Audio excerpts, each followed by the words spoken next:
If they wrote this into a cop show plot, you would roll your eyes and scoff. 3 missing women, gone since they were girls, found alive together a decade later in the same Cleveland house. 3 brothers in their 50s taken as suspects. We can't imagine what these women went through. Can't imagine the pain the families have endured through the candlelight vigils, the false leads, the searches involving jackhammers and cadaver dogs. But maybe tonight we can share in their surreal joy. Tonight was one for the believers. The posters have been part of Cleveland's landscape for a decade. The weathered or tattered ones replaced again and again by families who refuse to give up, who refuse to stop praying for a moment like this. Help me, I'm Amanda Berry. You need police, fire, or ambulance? I need police. Okay, and what's going on there? I've been kidnapped and I've been missing for 10 years and I'm here, I'm free now. That is the voice of Amanda Berry calling 911 tonight. The last time anyone in her family heard that voice, she was a day shy of turning 17. Called her sister to say she was catching a ride home from her job at Burger King, and then she vanished. That was the last I ever heard from her, not an answer after that. Tonight, she is 27 years old and free, thanks in part to police who got an ovation on this Cleveland street, and thanks in large part to a passing neighbor named Charles Ramsey, who had the compassion to respond to her cries for help. And I look and I see this girl, and she just going nuts on the door. So I'm like, what's your problem? You stuck, just open the door.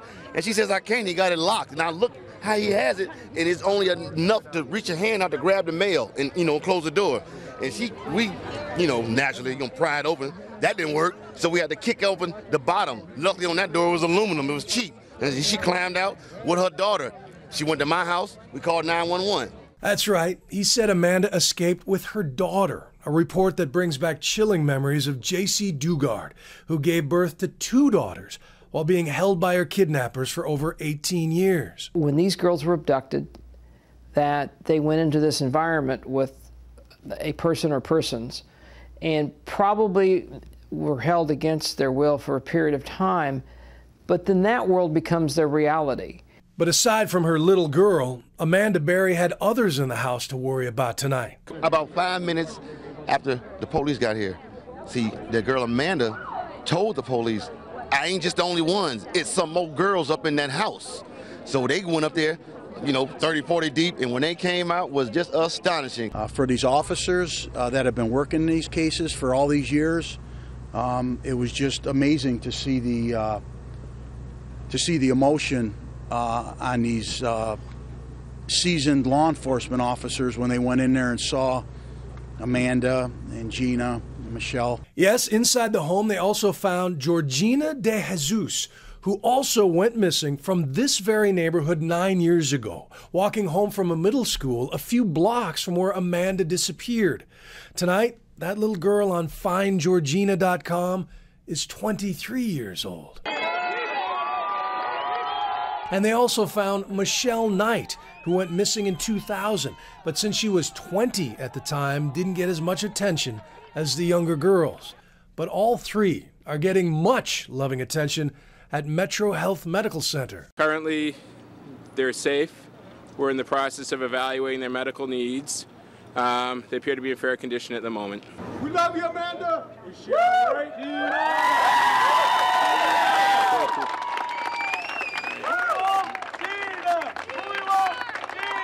How happy is this for you, though, to have 3 people to survive? This is really good because this isn't the ending we usually hear to these stories, so we're very happy.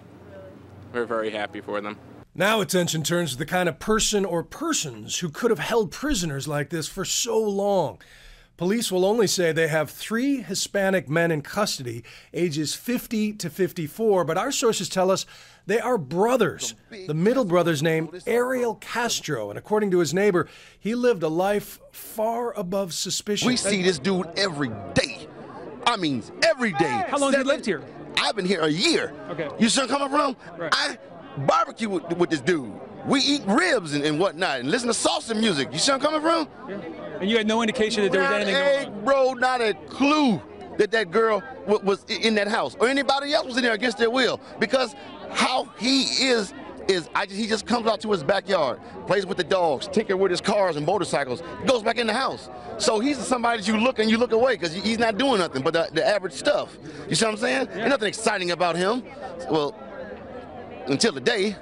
What an amazing account from an amazing character we'll be hearing more about, certainly. But we're going to turn now to a man who knows all too well what it's like to lose a child, wait for that child. John Walsh, longtime host of America's Most Wanted, joins us from our bureau in Washington. John, any night they can solve 3 missing persons cases and go home with smiles is an amazing night. What was your reaction when you heard? Bill, incredible. What a great night. 3 women back alive. And a little girl that may have been a creation of the kidnapper and the abductor. I wanted to do cartwheels. I know what it's like not to know where your child is. I went through that horrible pain, and I still think it's wonderful that I at least found parts of Adam.